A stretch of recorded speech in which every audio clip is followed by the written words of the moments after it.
Dream, dream. As far as the audio is concerned, I'm not sure whether you actually can pick it up, but um, just what I'm trying to do is just have a little bit of background music that is copyright safe. And let's see how we doing. How are we doing? There we go. Oh, let's go this way. Let's go that way. Yeah, yeah, yeah, yeah, yeah, yeah. Yeah, we're good. Okay. So just settling into a little bit of a stream mode here. And let's see what we got going on at 100 NL.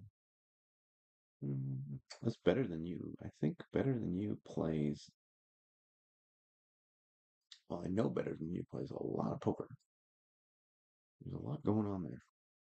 Probably a lot of tables. Does it actually tell how many tables they're playing? Um,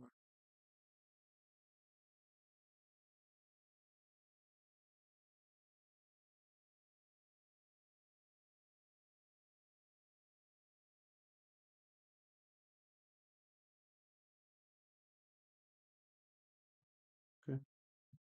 Guess it doesn't.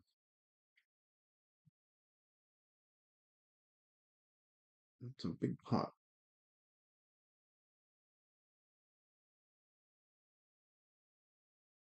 What happened here? Uh,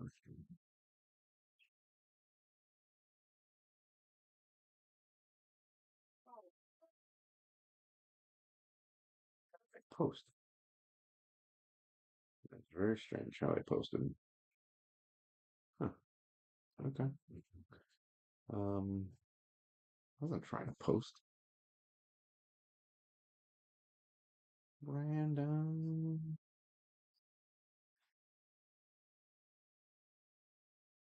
Wasn't there a thing called Brandon before, which was like a public thing in the US, which was Brandon? Let's see here. Right. Everything I do here is opposite. That's my left hand. So there we go. Anyways, all right. Just watched actually half of a movie called what was it called? The Rooftop? No, Roof Man. And good movie so far. Good acting by Channing Tatum. Very good, very good. You just know what's going to happen. You absolutely know exactly what is going to happen in this movie. Does not take long to figure that one out.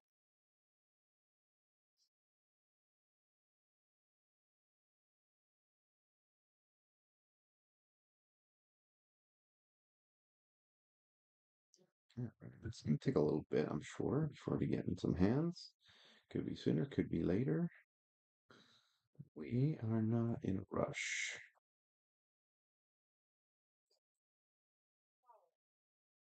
My videos at this point, sometime down the road, if I get more views and I get more people on the stream and all that kind of stuff, and I start building it up a little bit, then what I'm going to do is I will start editing the video more.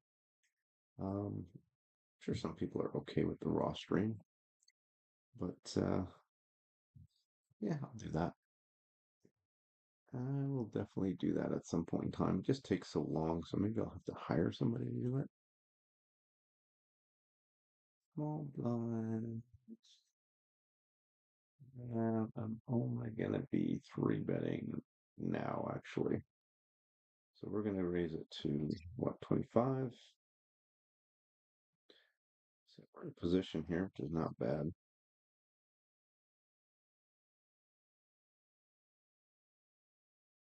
That would be a fun hand to play. Yes, I love that. Love this. Okay, so probably calling with. We should probably bet this one out. So this is going to be 20, probably a 27. I may have to unload all my arsenal here. 27.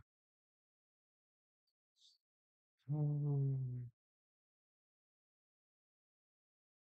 he doesn't have ace king in general. Might have king queen. Might have. Hmm. I basically have half my stack right now, with no equity, so I'm done. Like a dinner.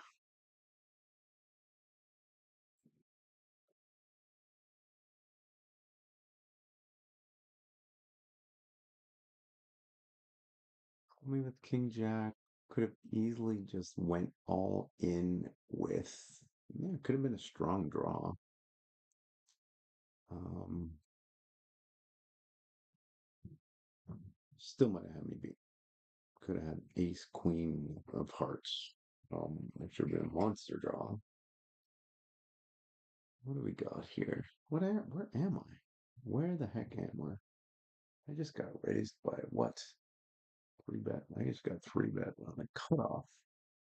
And yeah, I have to go to 20.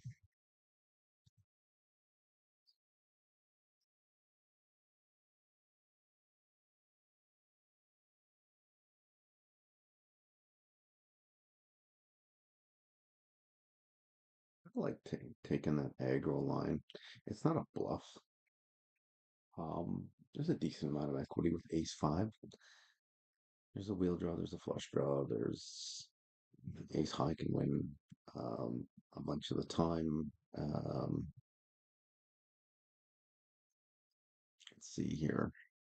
Uh, so the last hand that better to raise than to call with that, especially out of position, right? So King Jack, I think, is going to be a raise. Let's raise again. Just keep raising. Keep going. Keep raising. Ace five nine. You can probably check raise, check call.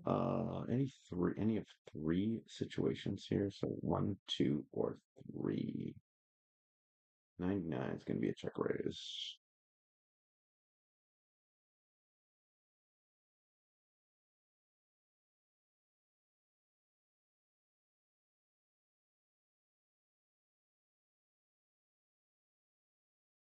So is that a good play?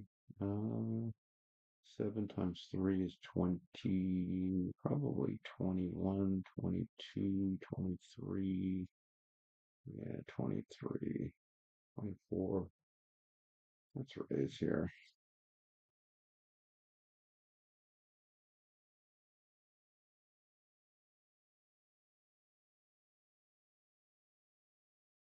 I do have a 10 blocker there.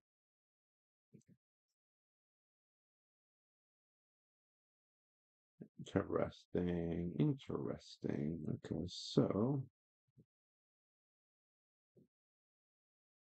nothing to do really but check here.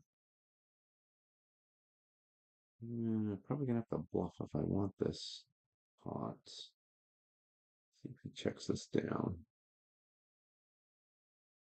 May need to let's see what goes on in the river. Um, what are you gonna do? Check this. Trying to figure out.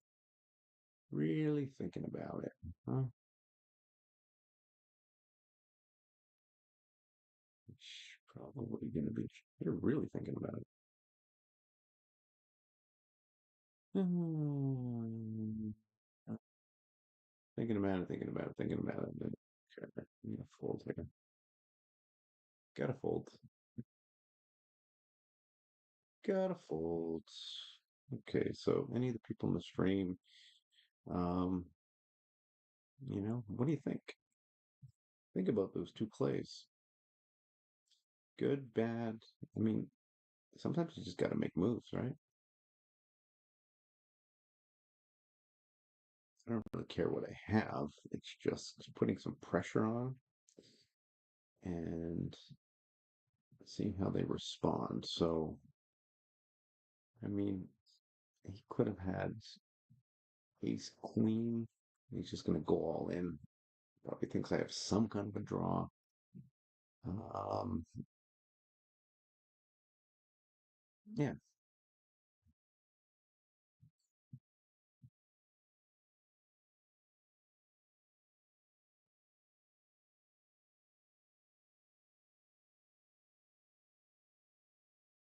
do have to have a decent bluff frequency and a decent aggression frequency. It wasn't like either of those flops. Like if you got the last flop here with King 10, I mean, Ace 5 9 is not, it's a really neutral flop.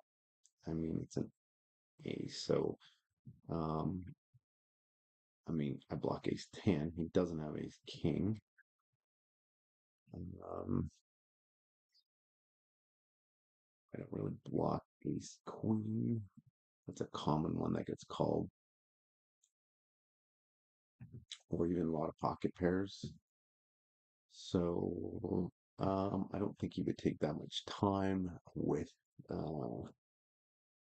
that particular hand, meaning I don't think he would take that much time with like if he had a set, for example.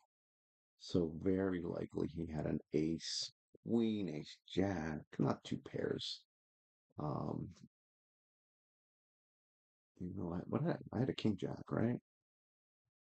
A king 10. So yeah. So king, queen, king, jack easily. Ace, sorry, ace, king, ace, jack. You could have had easily. Could have had a heart draw. Um, I did have a heart. I did with a 10 that takes out some of his combos. And so, yeah,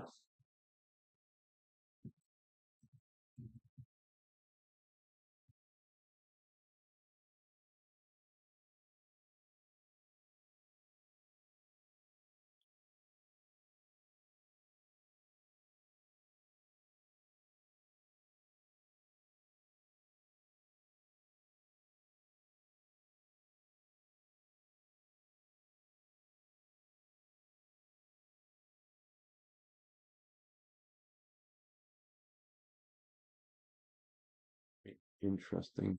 Three pop that. Do I ever do that? I don't think I ever do that far down. Um, no.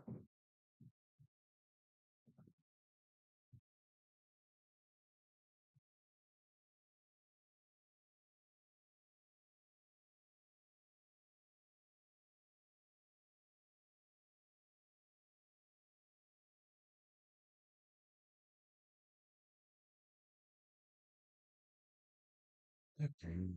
What do we got here? Jackson tens and drink dead. Let's see, it's a 10.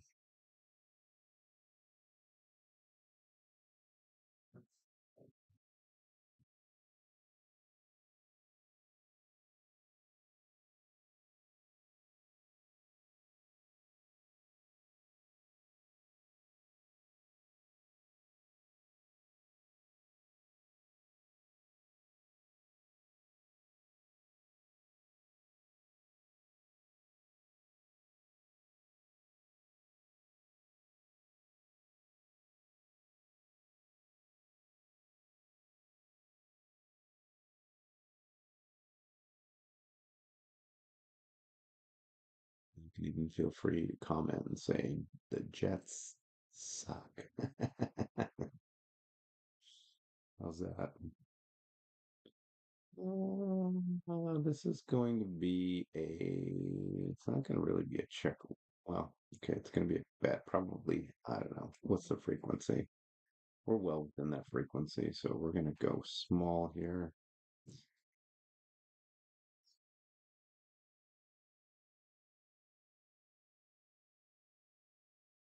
Hmm. Jack's pretty good for me. Uh,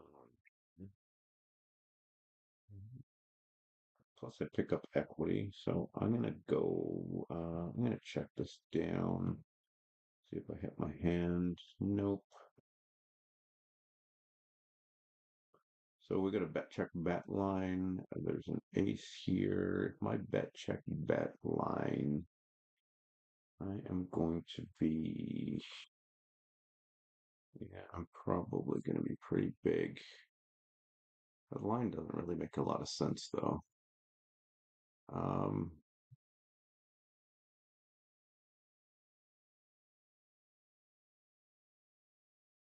Reason being, I guess there's a good chance that I would, there's a good chance that I'd be betting that, but I mean, I could easily just take my flush down to the river, right? So it was a little bit discombobulated. Oh, 19 already? Oh my goodness. So if you're gonna go 19, I might as well go all the way. Yeah, yeah, let's go all the way.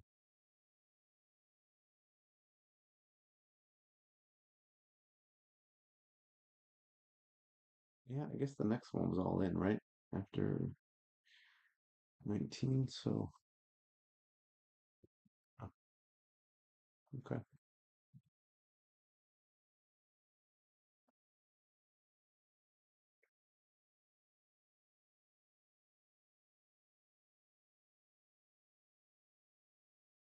Interesting that my question didn't appear as of yet. Oh, there we go. It actually did.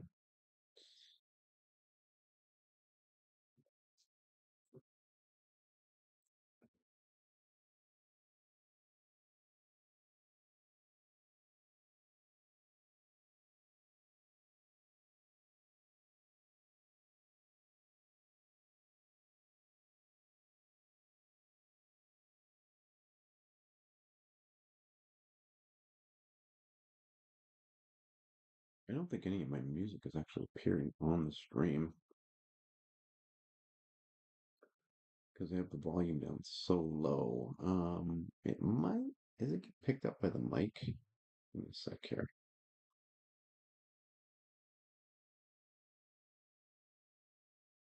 Nope, I don't think so.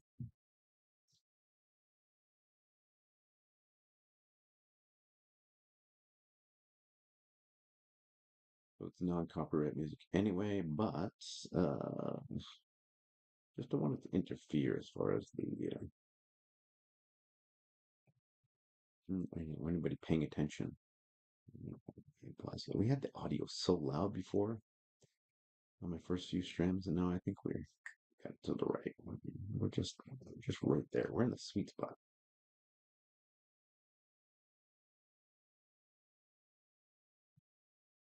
And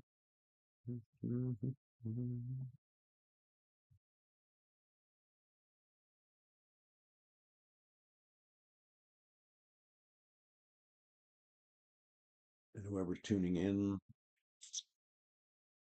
obviously, as you can see on the stream, we're Canadian here. Um, and feel free to let me know where you're from. I had a guy from the UK that tuned in the other day. Really cool. We had a good chat.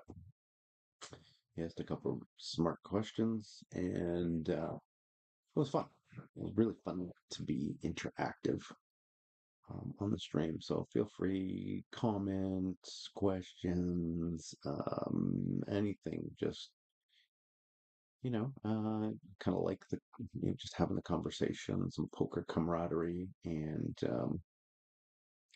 someone who, if there's any way that I can help you in your poker journey, any way that I can, like I like to be accountable for decisions as well. So say, hey, it looks like you made a mistake there. Looks like you could have done this. You could have done that.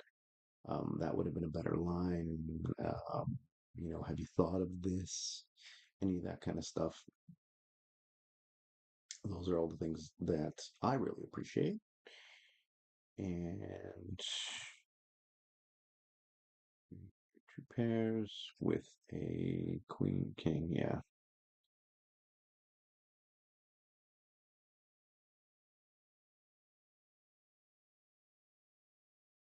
So yeah.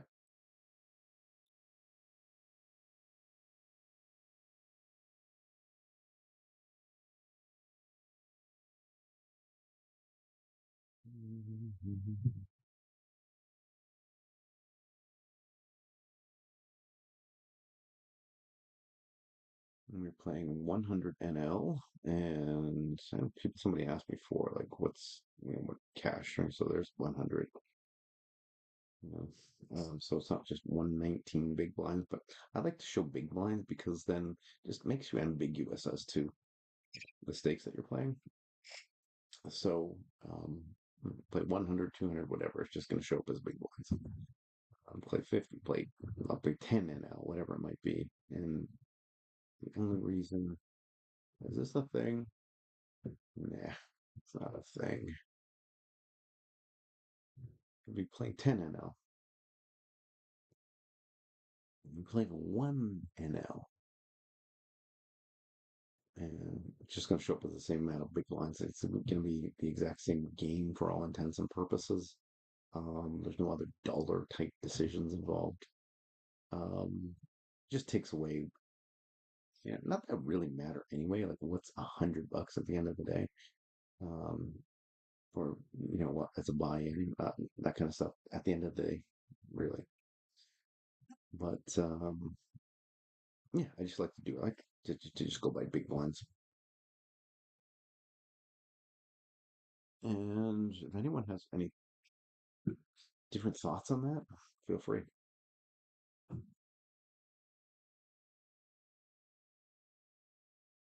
Just playing a lot of poker lately, but kind of getting back into it after that. So last time I played would have been, let's see, I was in Arizona, and that would have been, was that March of last year? No, that would have been February of last year. Yeah, Mexico in January, Arizona. I think it was the last 2 weeks of February. That's right. So I played in Arizona live. Um, what's the buy-in there? I think it was $1,000 buy-in, US buy-in, for 3-5. Their game is 3-5. Um,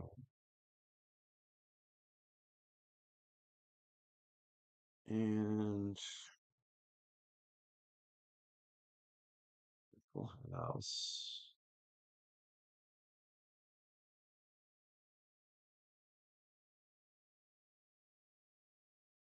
So, and then after that, because I just kind of got pokered out for a bit. So I think it's good to even, if you ever feel like you're getting pokered out, you ever feel like the game just isn't fun, then just take a break. It's always going to be here. It really is always going to be here. So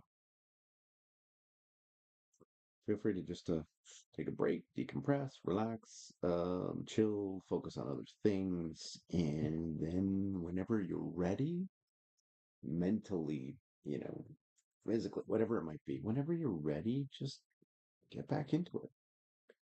But you have to have that energy to be able to, um, and the inclination. It can't be I think the worst thing is to be like a poker grinder who doesn't like poker grinding. I mean, I think that would be the worst. That's hell right there. I mean, then you're just playing this game that you don't really love anymore, and you're just doing it so you can grind out some right back and maybe make a couple of bucks and those types of things. And you got variance to deal with, and you've got swings, and you got this, and you got that. I mean, that is just an absolute nightmare. Unless you have the potential or you think you're going to be something great in this game, and you show that potential, then I mean, if you don't absolutely love what's going on here as far as poker is concerned, then I mean, stay away. Absolutely, just stay away. Stay away for a bit, take a break, and so on, and then come back. Right? I think that's pretty sound advice. It's really tough to do anything in life when your back is up against the wall, right? And if you don't have love, if you don't have that inclination, if you actually hate, if you love it, then putting yourself against that pressure, you know, how they say pressure makes the types of things. I mean, absolutely. Um, my situation is this that, and I think I'm playing some of the best poker that I've ever played is that right now, and the reason is because I'm super relaxed when I play. I don't really, you know, the if I go all in and I get like I got snapped off here by eights. It was a 10 high board, and I went all in. It was a bluff. I got snapped off by eights. Now he took 30 to 40 seconds to make the decision. Um, that was great. It was dramatic. I mean, he was really, really thinking about it. But ultimately, he just pushed that call button. He just had to see it. And I complimented him after. I said, "Hey, great call. That's a fantastic call. That was good. I don't know whether you flipped the coin, whether you used an RNG, whether whatever you did there, but that's what poker's all about, right? It's putting people at inflection points. If you can put someone at an inflection point where they are having to be forced to make a tough decision and think about it, then I mean that really is the essence of some good, fun poker.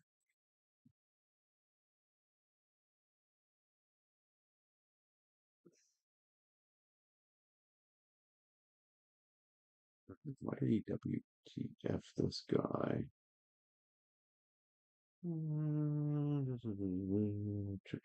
Check it down. He called with.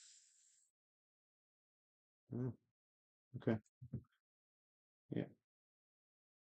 So he basically called with not.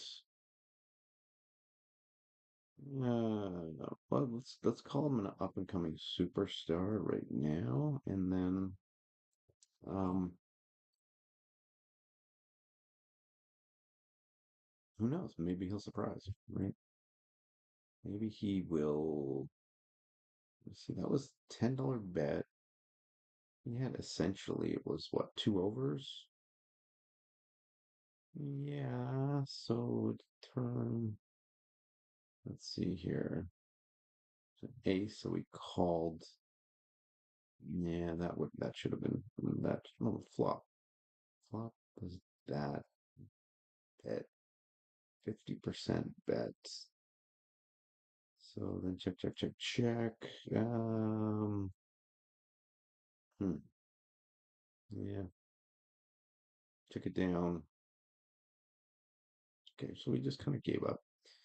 Not necessarily the worst play.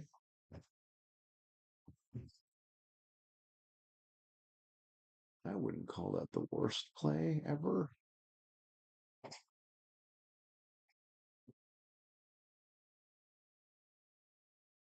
No. I'm not going to give him that tag. I'm going to give him that tag, which is be so punitive.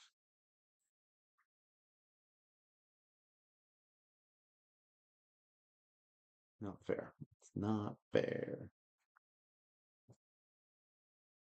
Then again, does he really care what tags I put on him? He absolutely doesn't. What's this guy doing? What do I have? 9-8 suited. Oh, 99. I guess I got a raise.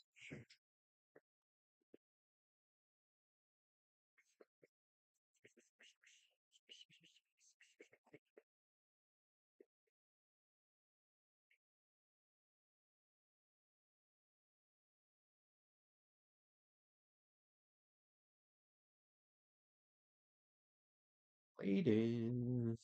Could have waited.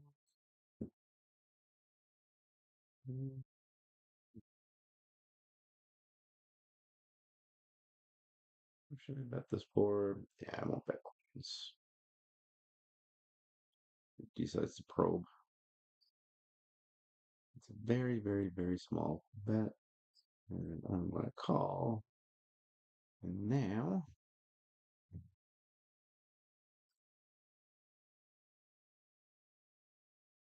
that doesn't say king. You know what that says? That actually says that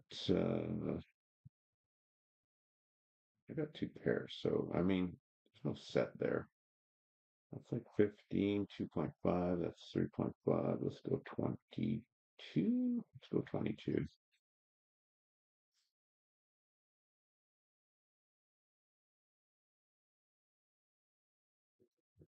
Thinking about it, thinking about it, thinking about it. What do you got? 10.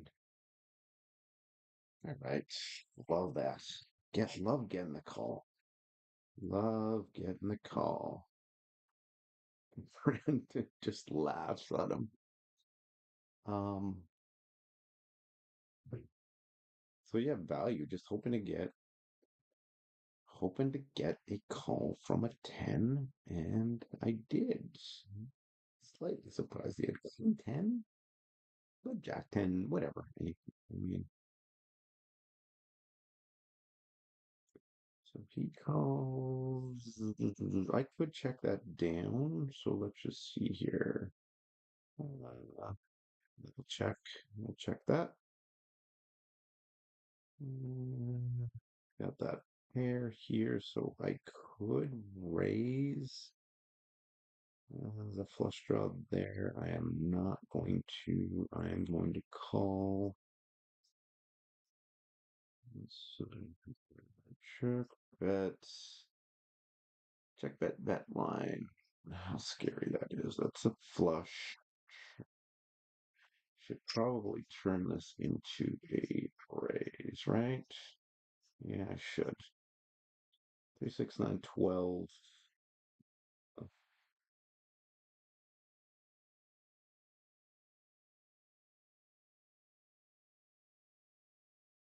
You got Ming. He called. He called. He called. He called. Good call. I knew I wasn't going to win. It was just a high roll, that's all. So I knew I wasn't going to win um, by calling. So it was either a fold or a raise there. And was not believed. So totally fine. Mhm. You just got to try these things, right? And most of the time, I'm pretty sure if I get raised by what? That's the small blind, right?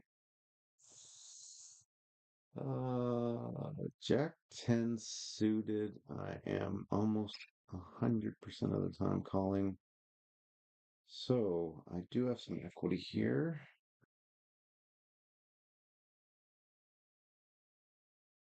So I got a 8. I can get some help there. So this is probably just a call and possibly pick up some equity. Yeah, this is just a call. See if that slows him down. Does not slow him down. So this is absolutely a fold.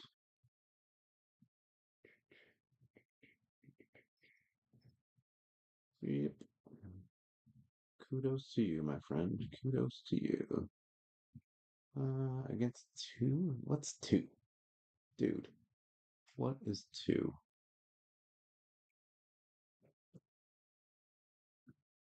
2 deserves a raise. Unless he does that all the time. I guess you're okay to do that. Why not? Why not?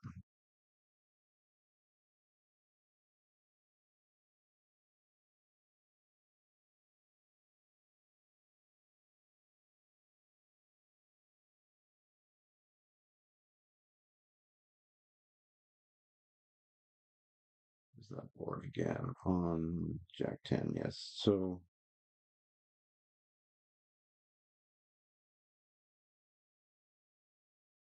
top of his range, he could even just had something like ace. Well, I could have hit the ace easily, right? Um, that's definitely high up in his range. So I mean that's a sweet spot. Good call. Borderline, borderline, but I did have the I did have the gap. And the thing is, if I hit the eight, um, and see, there's some implied odds, right? And he bets that big, and I hit the straight, and there's no flush present. Um, I mean, then I stack them. So there's some implied odds. So that first call was totally fine. That second bet was big, not big percentage wise, but it was a pretty decent sized bet. So I think it was a full. Plus, I lost a whole bunch of my equity. Um, so good discipline fold. I believe there's no way I had anything I could do, right? I mean, you either fold, you call, or you raise. Call puts me in a world of hurt. Raise, I mean, we're getting close to stacks there, so I mean, there's no fold equity. Um, so yeah, the only thing I could do was fold the turn there and live to fight another day.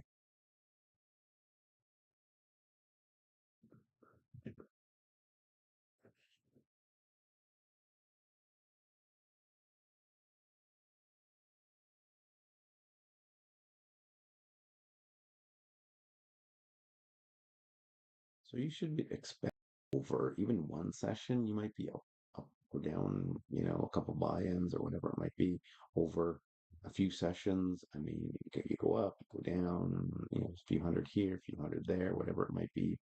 Totally fine. It's totally normal. You can even be playing well and actually have sessions where you might lose like five, six, eight, 10, even 10 buy-ins in a row. And it's like, okay, I just got cooler a whole bunch of times. It's a little more rare, but it happens. It absolutely happens. So that's one thing is just going in, you're prepared for anything that happens. Like I could lose this buy-in within the next 5 minute window. It could be gone, and just $100 down. Hey, I'm already accepting that. Or the opposite could happen. Or 3 or 4 way all in. I've got aces and I win, and yeah, and all of a sudden I'm up, hundreds of big blinds. Yay, right?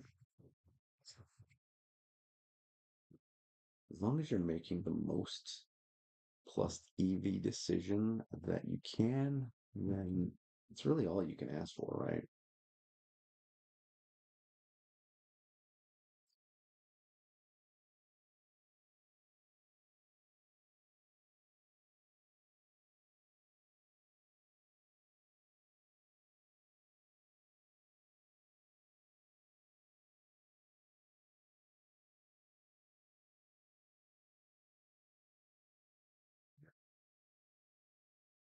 So yeah, he used the ace.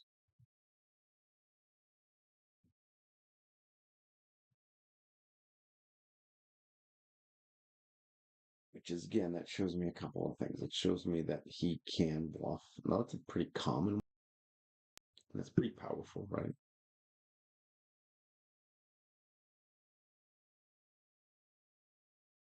Shows me that he can bluff. He is willing to bluff. Now another big question is he like a lot of people where I don't even know if this a thing. It's not a thing for me right now. Um, Is he? Because that looked like a pretty low board, right? Let's see here.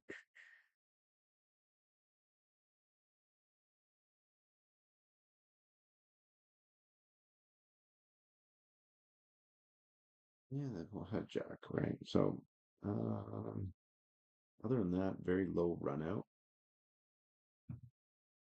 So you get the low run out.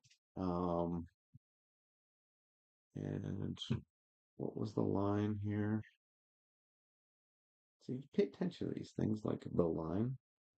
Okay, so the line was standard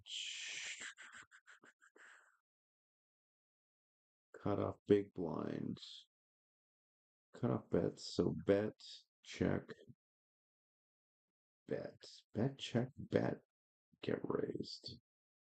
Okay, so bet, check, bet. Um,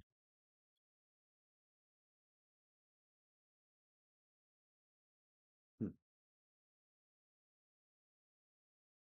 bet, check, bet on a flush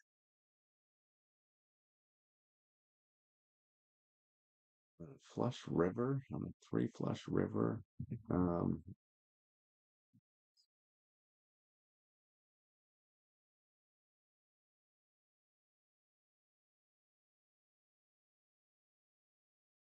Bet check bet on a three flush river. I don't think that's over bluffed a lot. So, hmm,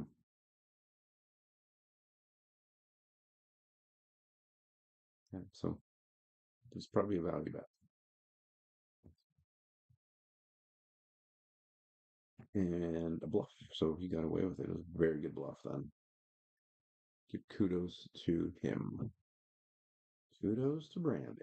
Way to go.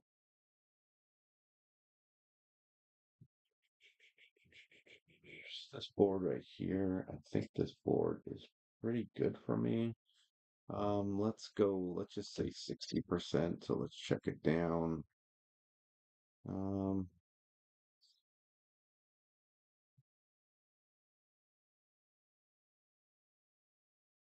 Fall or raise because that's a probe, right? That's a raise. So three, four, five, four times three is 12. That's like 14 here.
And who are you here? Welcome, welcome, welcome. Ish is wagong, wagong, just wagong, wagong, wagong.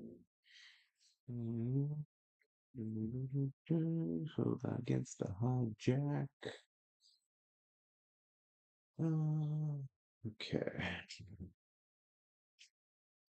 Thing is that you don't know, like if you know, hey, you never know who you're talking to, right? You never know if you're chatting with a person, um, unless they start, uh, unless the conversation kind of progresses. If the conversation progresses to like, something a little bit, um, where you can kind of discern this is not a bot, then, but it's always nice to err on the side of being, being friendly, right?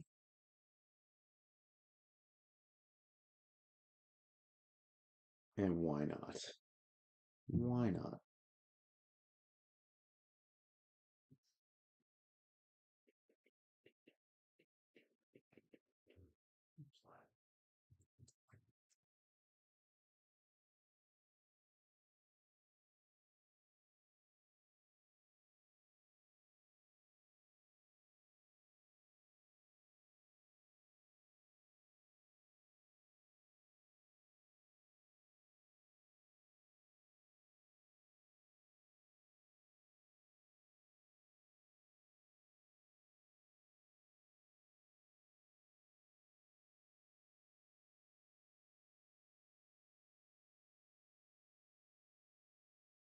Rather than just multi-table, I'd rather engage with the audience, right? You know, anybody's watching the stream, get a little time there, can type some answers or just have a little chat, whatever it might be. And if you type a question here, it'll be 90 seconds, obviously. We're on the delay here. But if you type something in and I don't see it for a bit or whatever, just know that if you wait 90 seconds, you'll likely get some sort of response.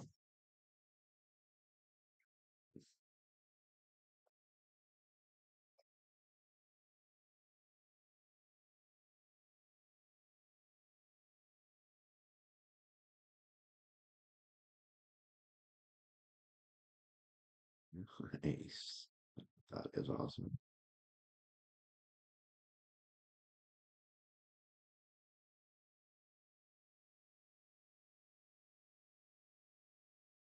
2550. Okay. Um, yeah, okay. Uh,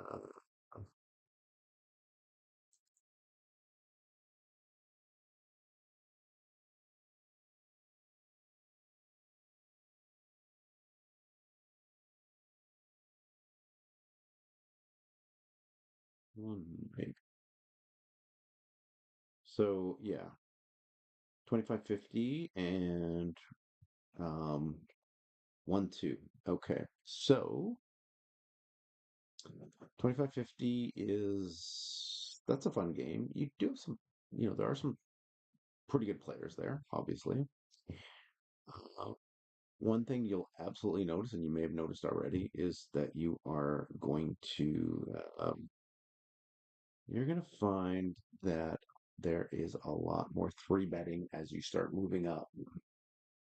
So just make sure that you're prepared for that and you really honed in the three bet game and it's something that you're comfortable with and know what's going on. So at 2550, it's not, I notice not so much. I mean, you get to 10 and then you go to 25 and you go to 50.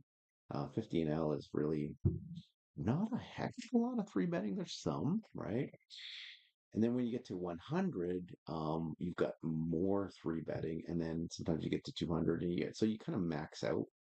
Maybe at 200 NL, you do have a good amount of three betting, but then you also have a lot of players who just, I mean, they just throw in one big blind and play that way. A lot of different sort of tricky, trappy, that kind of stuff. You get sort of get to that level.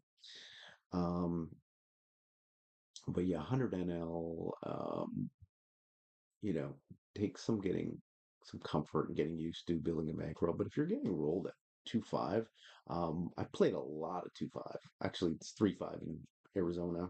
Um, in the casino that I played at, which was Talking Stick. Talking Stick is probably the best card room in um, maybe North America. It's a phenomenal card room. Um, and when I say that, it's on a Indian casino. I think they said they spent $100 million on this card room. It's beautiful. It's just absolutely beautiful. It is, I think there's 75 plus tables, so many tables. They got tournaments over here, but they have a lot of cash games. So the sweet spot is really that 3-5. And for me to comment, uh, yes, nice, good school, good game, beauty. Um, So, so playing 3-5 is a really good game, and you can make, you can do well. You study poker and you sim things out, and you really get. And there are some good players, but there are a lot of weak players as well that play, and people that just like to throw their money around and sort of give you their money.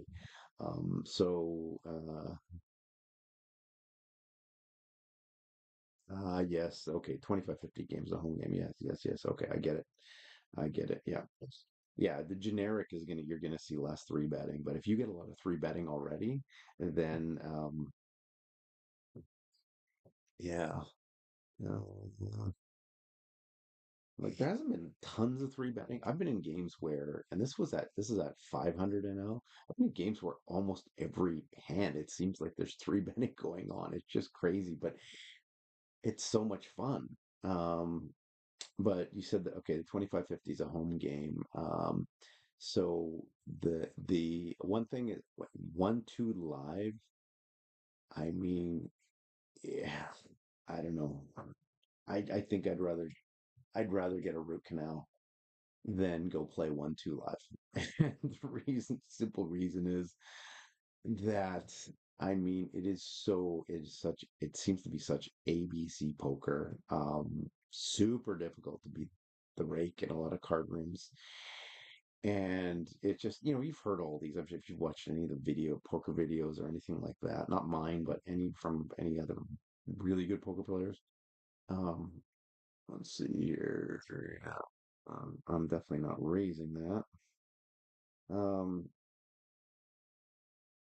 so there's a huge difference between 1-2, and 2-5 or 3-5.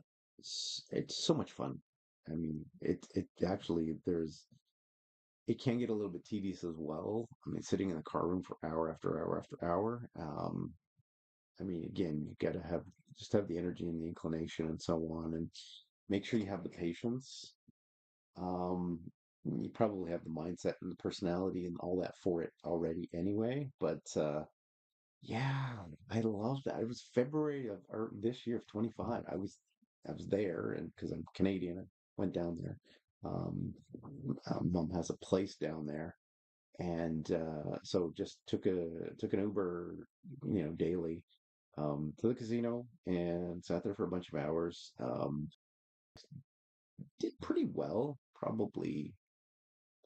I don't know. It's like, it's 100 buy-in. So by the end of it, I was up maybe 5K, somewhere around there. So that's not a bad, tidy little, and so, winnings, a lot of the winnings I'll actually just spent it on my wife, right? So went out, took everyone out for a nice dinner, like some nice tangible rewards when you got some of that cash in your hand. Then I put a bunch of it in the bank, my US bank account, just kind of building up that bank as well. But you will notice a difference, and you'll notice you're having so much more fun the 2-5 as the 1-2.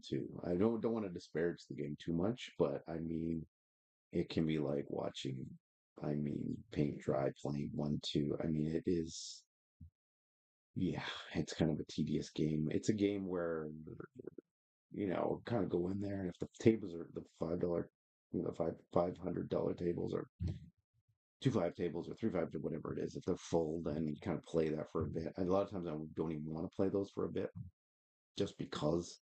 So it's just a different game. It's a lot more fun. It's a lot more interesting. The $5 game rather than the $2 game. But again, that's just me, not judging anyone or anything like that. But you'll notice a difference. You will absolutely notice a difference. So yeah, dude, thank you very much for the comments. Um, I appreciate it. Appreciate knowing what people are up to and where they're from and what they're doing and all that kind of stuff. I haven't been in a hand. It seems like forever. So uh, this is great. This is really good. So right now, let's see, Eastern time, 10:38. We'll play for a bit here. Play for a bit. See if we can get some more decent spots.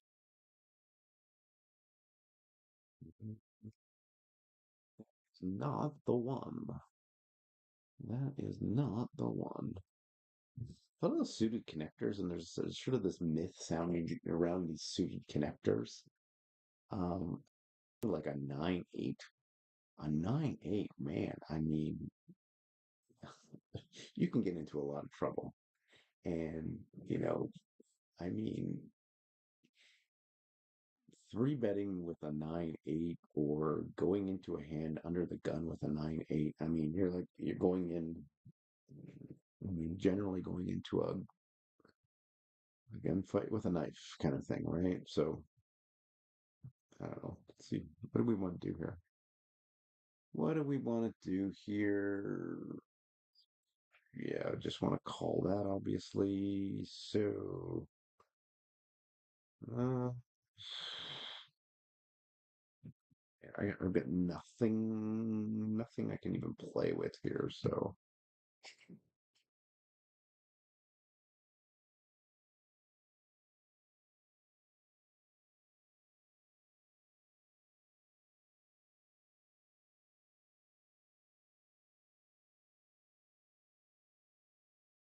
mhm. Bankroll for 2-5.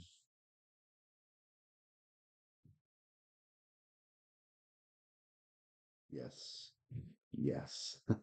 That is, I mean, betting, betting thin for value. Yes, a lot of people like to call down. I mean, they like to call down top pair, top kicker, right? I mean, an ace 10 on a 10 high board will call you down a lot, even for big bets. They even call you down with all ins. I mean, it's just a different game. People, like you said, people getting really sticky. Whereas when you get to the $5 game, you do see a lot more, but you see some of that stickiness. Um, more because people are thinking you're bluffing and it's not more of an emotional, like at the 1-2, people are like, okay, I've got this hand. I want this hand. I want this hand to win. This hand should win. I mean, this hand owes me. It's that kind of stuff, that kind of mentality, right? So, yeah. I mean, and try and bluff. I mean, try and run a three street bluff um on someone who's got, I mean, just a top pair, someone with queens, um, on a jack high board, that kind of stuff. When, I mean, yeah, it's not even a three bet pot, those types of things. You try and run bluffs, even in position on someone, and they're so sticky that I mean, you think it's okay, it's my board, it's my this, it's my that. I should just bluff it. I should be getting away with this a lot. You're not going to get away with it from some players. I mean, they just look at it and go, okay, okay, I want to see the flop, right?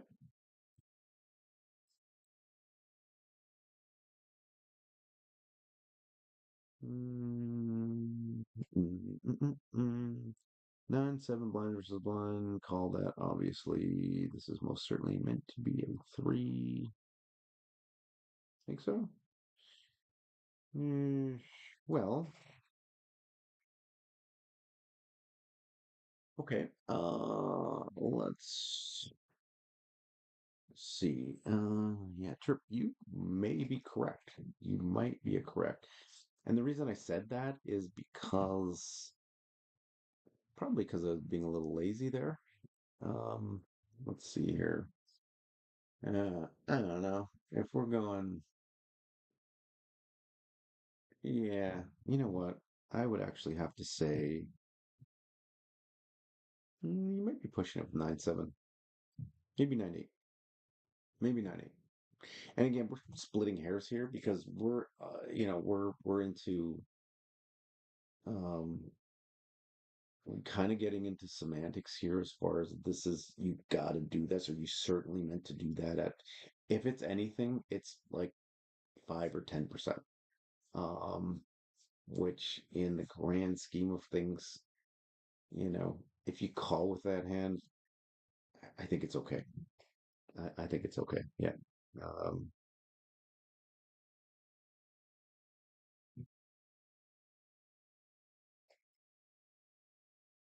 and again, if I three bet, um, I mean, I should be three betting a probably a low frequency, but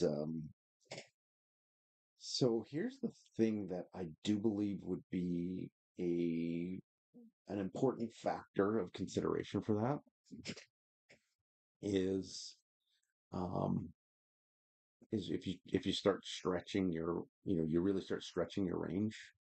a little too much. So if you say, okay, 9-7, then am I going to call with something else? And then am I going to sort of really round out, um, it start getting loose here, getting a little bit more loose there, and so on and so forth.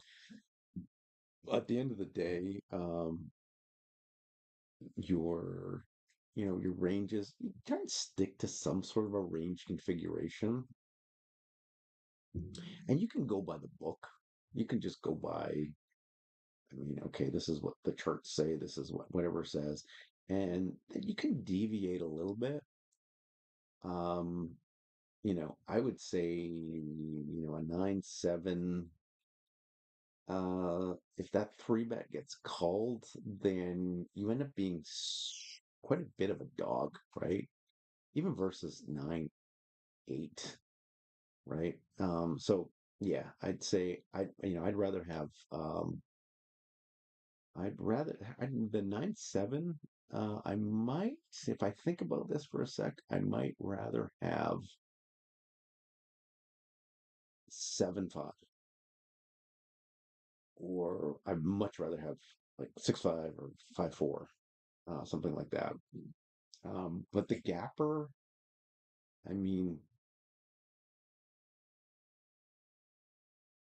it's not something that I would do. But again, I mean, all due respect, if you do it and you have a sound rationale for it, there's many different ways to play poker, right? And so I'm absolutely open. Um, I don't think there are, well, I know for sure there are no absolutes. Um, so yeah, the whole idea of the game is to actually, like, okay, so would I have ever three bet there with 6-5? I mean, it might be a nice, fun three betting hand.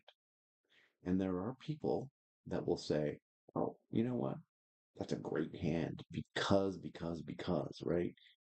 Because 6-5 can make the straights, it can make the flushes, it can do this, it can do that. You can even, make sets, you can disguise your hand, those types of things.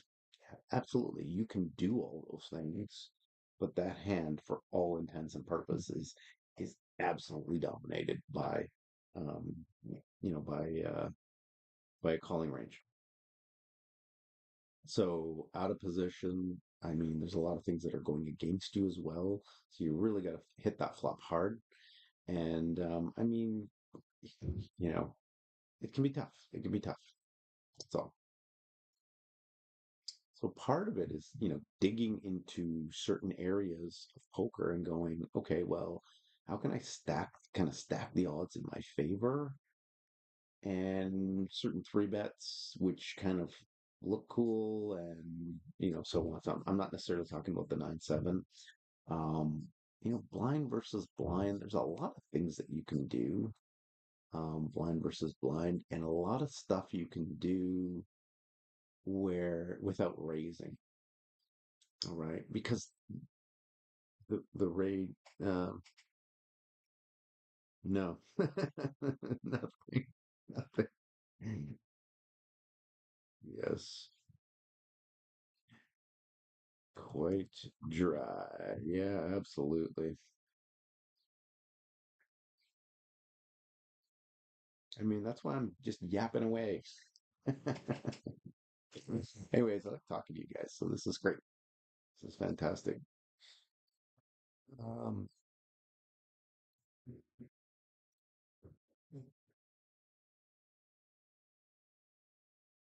hmm,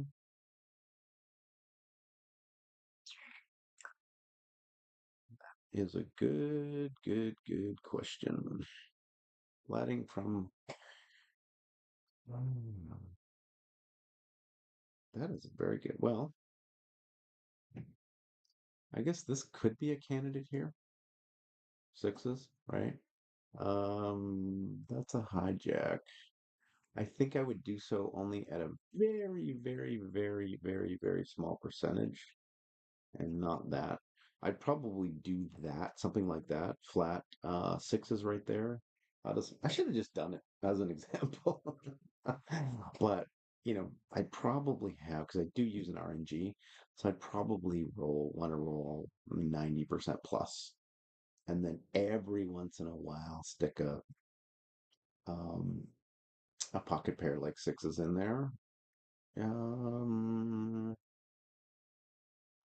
I would say nines, and it all depends on against what position. So let's just say we're looking at a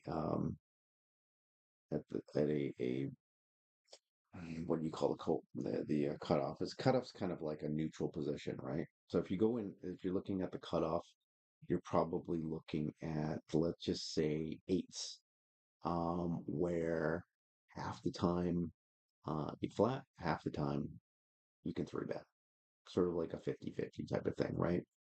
And so that way you're mixing it up. I think there are a lot of people that have the tendency to flat pocket pairs, because they just love doing that a little too much, right? They do the set mining, and I mean, it could cost you a lot of money. It just costs you a lot of EV. It's really cool when you hit the set. The thing is that you've got a weak range going in when you just call. I mean, so people don't give you credit, right? If you three bet, so let's just say I called eight sometimes, but at 50% of the time I actually three bet eights, then I'm getting into where, okay, I'm out of position, but I've got some, I've got a a bit more clout, right? I've got the assumption that my range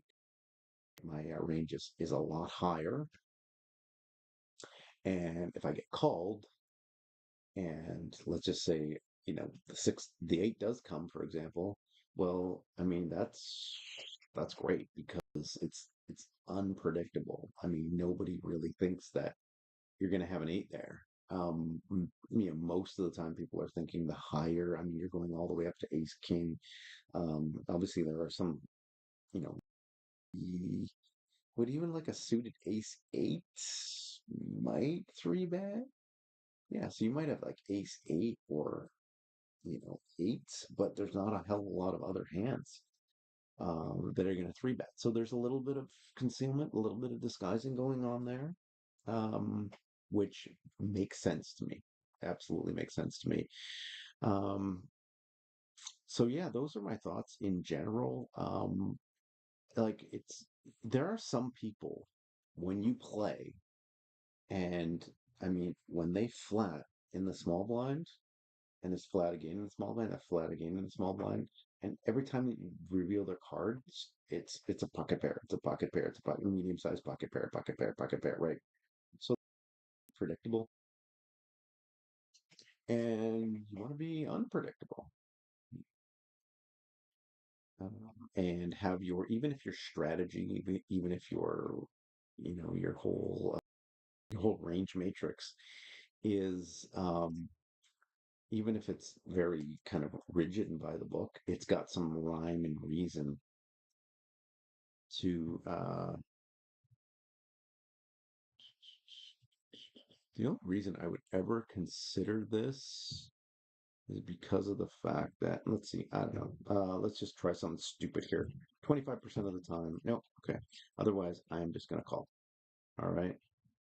Uh, okay, so let's just see here. Okay, so that's actually mine. So what I'm gonna do is, and I've got, okay, so we've got a small here. Now, if I raise him and he's got a club, he's not going anywhere. So let's just call. Okay. And that is good for me. So what I'm going to do here is, let's just see here. Is that a B5? No, he's not going anywhere. So I'm going to just check raise. Okay, so now we check that down. Uh, so either a flush or a even trip deserves a big bet. So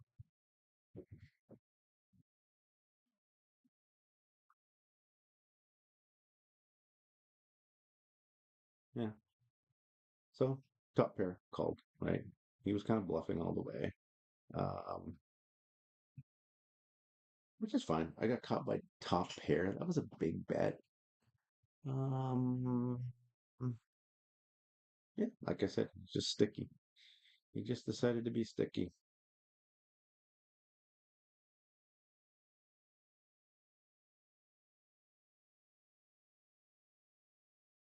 So again, that was,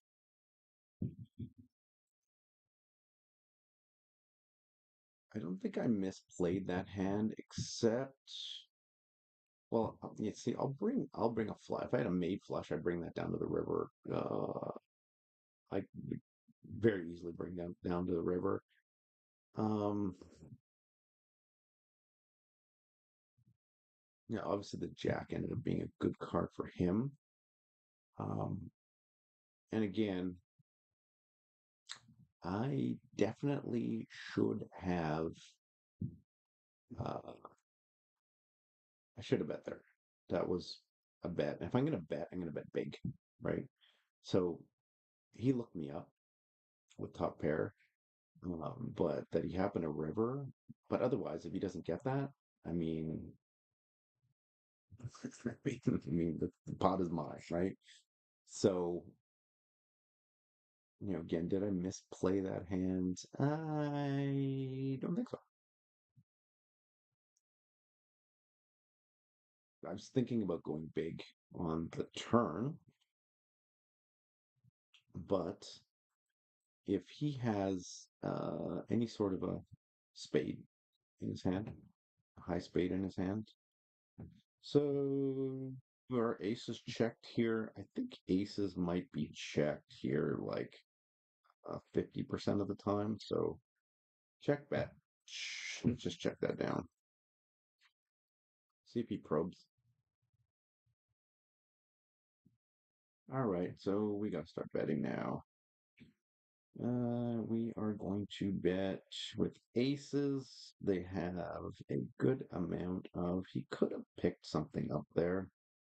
We have a good amount of. So we're gonna. There we go. Yeah, very very likely that there's just so much fold equity there that he doesn't hit anything. Um, yeah, that hand probably after he checks the. Let's see. Yeah, there's probably so much fold equity there that no matter what I bet. Now I could have just done delayed C bet there, where I did like a B33 or something like that. See if I can induce, but this guy doesn't seem like he's super frisky. Um,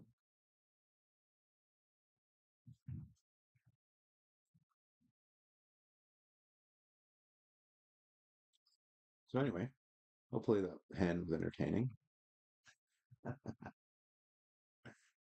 Cost me a couple dollars just from dude hitting.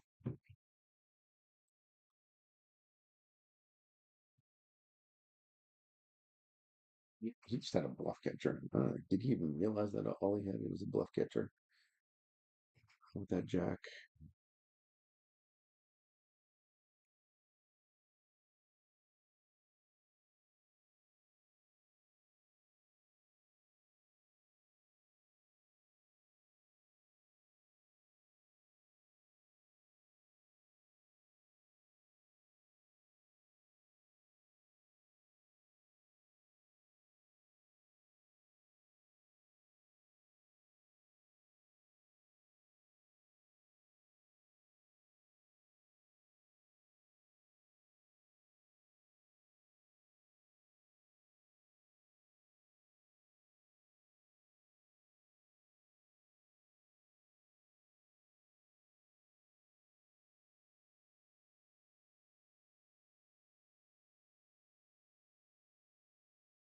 So hopefully I answered your question about floating from the small blind. Probably situationally dependent though. In a live game, that's when you can get a little bit more adventurous. if you're playing against people who have certain tendencies. This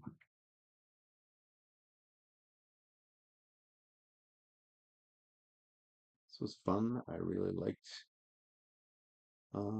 this so far, even though I'm hardly getting any hands.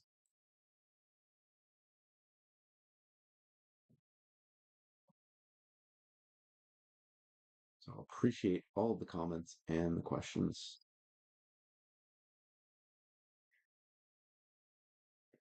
Hopefully this poker is interesting for you. The thought process and things like that, always adding value. I mean, the more you talk about things, the more you find out that there are no absolutes in poker. Like making the highest EV play that's an absolute, right? Obviously. Um,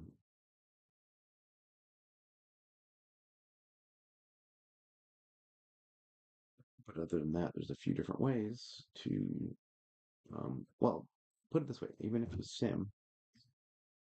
you sim and you put different bet sizes in a sim, and you put three bet sizes, and then you do one, and then you might go, oh, well, I reran the sim, and actually the EV was higher just by going one bet size versus three. That basically means that, sometimes simplifying things are better. Just it opens up your mind to these different things, right? Um,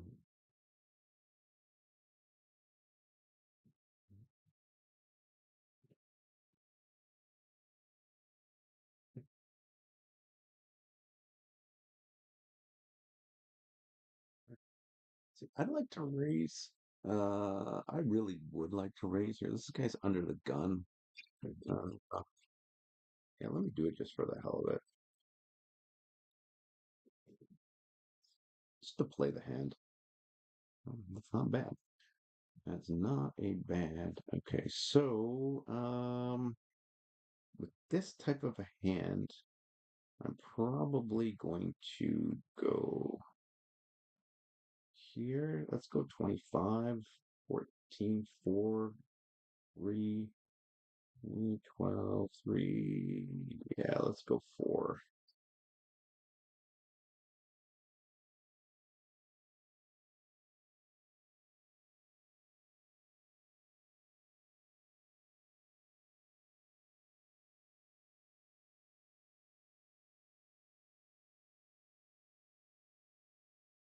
And again, I three bet that hand. So there's there's an example where you just get lucky, right? And like I said, I had a decent amount of equity there. Uh, my hand had some good EV, decent implied odds, and so feel free to kind of blast away. But he's probably not thinking that I had, what did I have? 7-6. He's probably not thinking that I had that, man. Probably thinking I had an overpair, if anything. If he was gonna guess, right? I mean, he's under the gun, and I'm three betting him 7-6 suited. Not likely, not likely, right?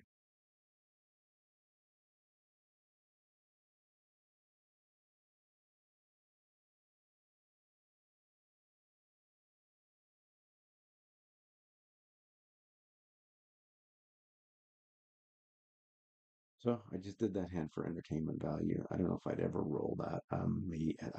That might be a very, very small frequency play that's done. If ever, I don't think I've ever done that.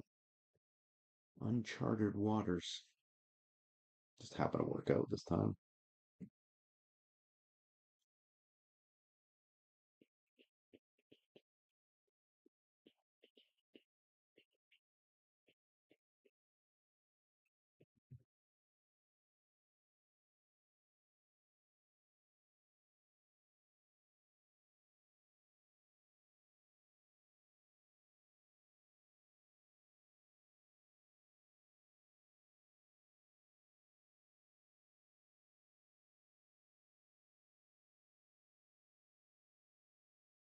If that guy was going to raise me with King Jack, like King Jack is such a in betweener type hand, right? So King Jack is really like in betweener. I mean, a two gapper offsuit. Sure, I've got the redeeming value of having a king, but I mean, if that was going to be a call, maybe it's 5 or 10%, something like that.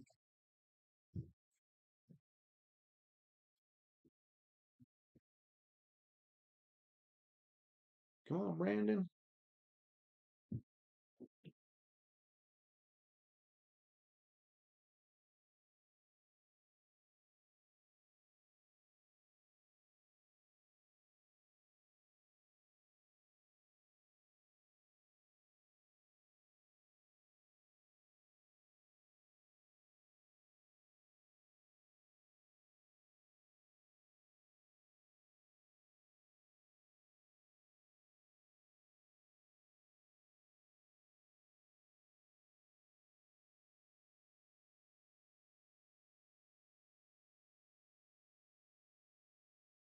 Good question.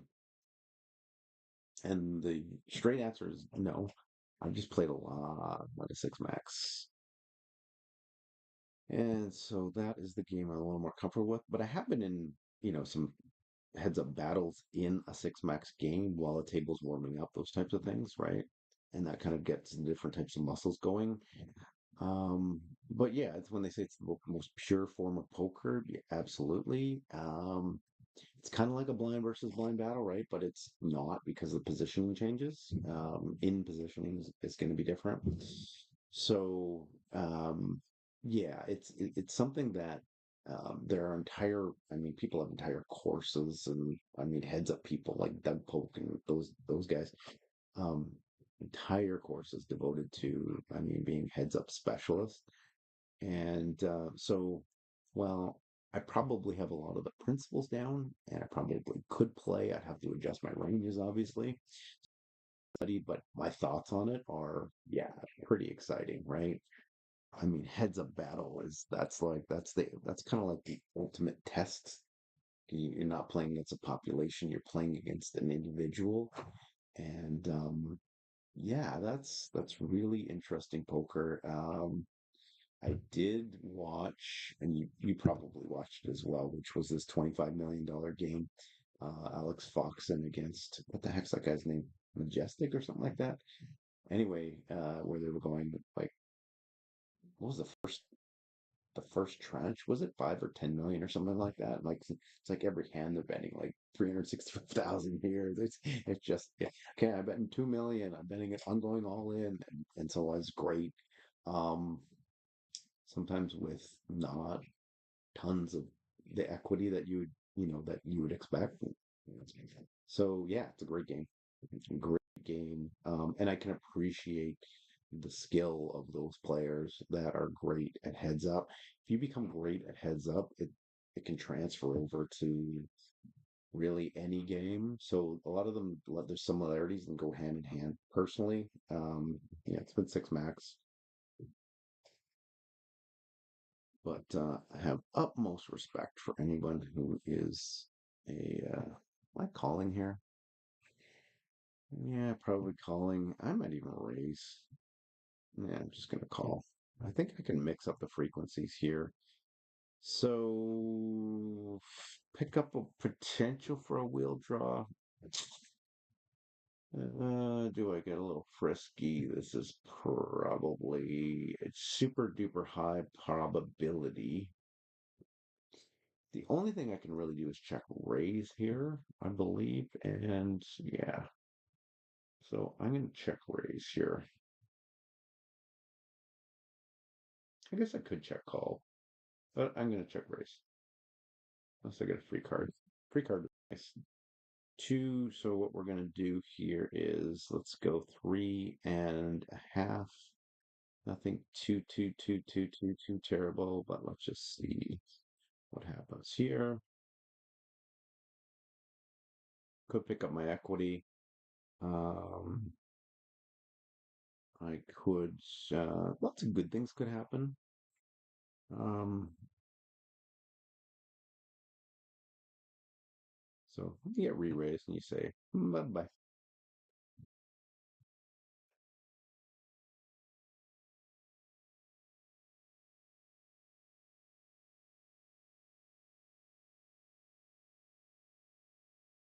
Because if you watched any of my streams or any of my replay, any of that kind of stuff, I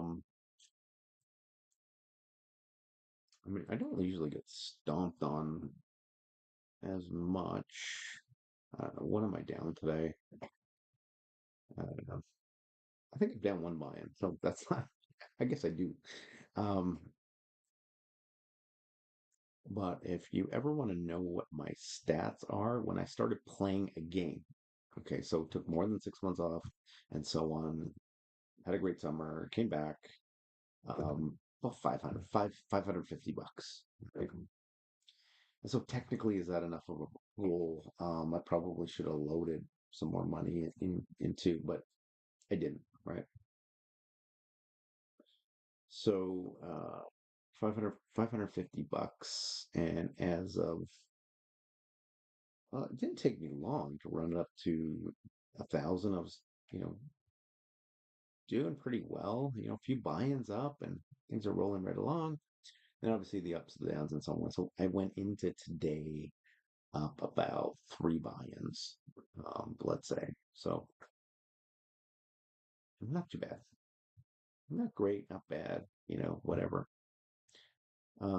Just to give you an indication of, so if I take a look at because I got a bonus when I started, just started playing GG, and you get this bonus where you have, I mean, in order to keep your rig back level, you have to do 3 million of these FPs, the points.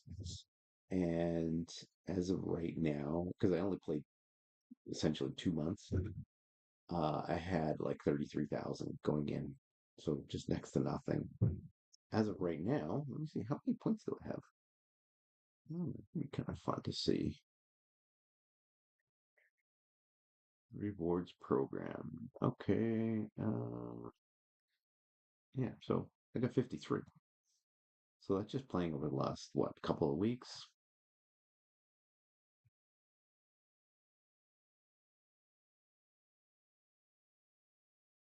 So again, just playing one table. Just playing some pretty chill poker here. I'm not a grinder that has to just go out and just have multiple hands. What I really like to do is, hop on a stream. This is first time I've streamed is only just a couple weeks ago, and hop on a stream, have some chats with people, play some interesting hands, try some things. The only way you're ever going to is, I mean, just try. I mean, you've got to get out there in the trenches and just, I mean, make the raises, try this and try that, and start honing your skills and sharpening the sword. And it's interesting because I do have a financial plan. My firm has a financial planning process, which uh, that's a good question. Taking a break. Why? Because so this would have been, I did a ton of poker studying last year in 2024. The courses, the this, the that, right? Played a lot. It was all on stars and just got to the point where it's so saturated. Poker, poker, poker, poker, poker, that you just get to the point where, I mean, it just kind of starts wearing on you a little bit. It can become less fun. And when poker becomes less fun, like I'm looking at this and I'm going, well, why am I doing this? Right? At the end of the day, I'm doing it because I love to play the game and I love I love the competition. I love a whole bunch of different aspects of it. started becoming a little less fun. It was great. So kind of the pinnacle or what was when that trip to Arizona, and I ended up doing really well. And then I just came back and just kind of just lost some of my mojo from it as a spring. And so we, you know, go out to the cottage. We had other things going on. Last year, what did I do? Like I had a whole bunch some construction projects in the backyard that I had to do. Um, just a whole bunch of stuff and going on, and just other, we had weddings happening in the family, just life, just other things going on. And so, yeah, just made the decision. I think I'm going to be betting at a pretty high frequency here. So that would be one of those. Mm, I can just check that down easily. So there's nothing high. Okay, here's the thing with this type of board. I mean, okay, 2.8 out of 9.1. Is he, you know, is he bluffing? Probably not. And you know what? I might just call with this, but normally, just because of the odds, right? The pot odds, but I'm letting it go. And the reason I'm letting it go is because, um, I mean, you got to show some restraint. And this type of low board, I mean, I think the only thing I could do there is bluff. Um, because that was likely a value bet. Um, I mean, and like I said, I had a bluff catcher. So anyway, off topic. That's basically why. And then I came back. I kind of forgot about poker. Oh, we also played every 2 weeks. I've got this home game that I play in, which is, that's fun as well. But it's only like a $25 initial buy-in, and you do rebuys. It's like a WSOP type of format. It's a tourney type of format. Get points allocated, um, and you do all these different sessions, and then in the spring you do the finale. So all of that was poker, poker, poker, and I had fun there. That was great. So different aspects of it. Just got a little pokered out. And then I made the decision to kind of just dip my toe back in, which was it's like my cleared my mind of poker, but then you start getting itch a little bit. You're kind of going, okay, well, maybe I'll kind of go back in. I know the game's always going to be there. And I know I had a bunch of money in my account. I still had like $550 sitting in the account. So I was like, yeah, okay, you know what? If I'm going to go in, I can start watching some videos again. I've purchased courses in the past and go through that course, some theoretical, some this, some that, some exploitative, blah blah blah blah blah. And then thought, you know what? I'm online. This is fun. Let's turn the camera on and let's talk poker with some other people, and it could be even more rejuvenating. So, and it is. It has been. Just making some videos.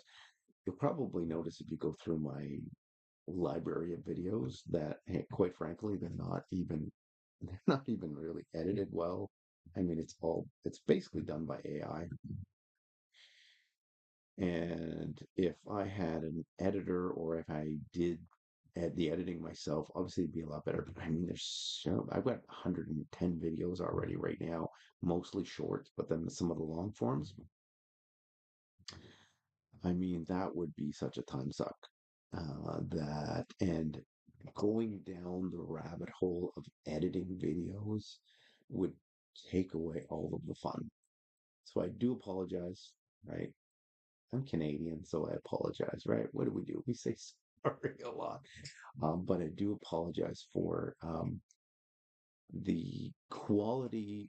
Sometimes when you look at a video, like you look at one of my shorts, I'll be commenting on the last hand or a hand, a couple of hands ago, and it'll be showing a different hand. So I'll be saying, this is an obvious this, and then I've had comments people saying, why is that an obvious? why did you fold there? You should have three betted, whatever. But I'm talking about a different hand, and it's just AI generated. It's all through Restream. So when I'm done this stream, all I need to do is click one button, and the clips are going to be generated for me, and I'm just going to post the clips, and they're getting some decent views and so on and so forth, which is cool. That's not what it's all about. What it's really all about is sort of grassroots, building up a community of people where we can have some mutual respect on what's going on with poker. I have people that will say, like my very first comment was how, I mean, no one wants to watch an old man play poker, I was like, yes, all right, this is great.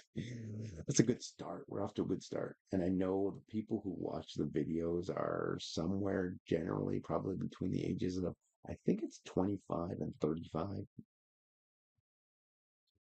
So, I mean, I would love nothing more than, to give some information to someone that said, "Hey, you know what? I never thought about this way," and then they take that to their game, and they have another, arrow in the quiver, if you will, as far as in the arsenal. Yeah, King Jack was actually at ultimate. All right, two.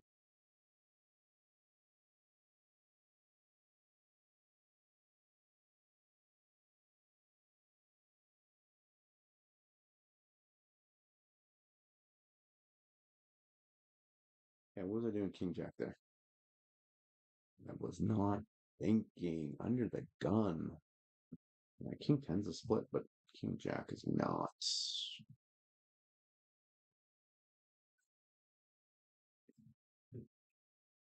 So 90 minutes. Yeah, what did we do here? No winning of millions of dollars today. Here's what I'm going to do. Hour and 30 minutes. I'm going to shut her down. Thank you very much, everyone, for tuning in. Great conversations, great chats, all that kind of stuff. So, um, everyone just, hey, be good with the grind again and again and again. And keep tuning in.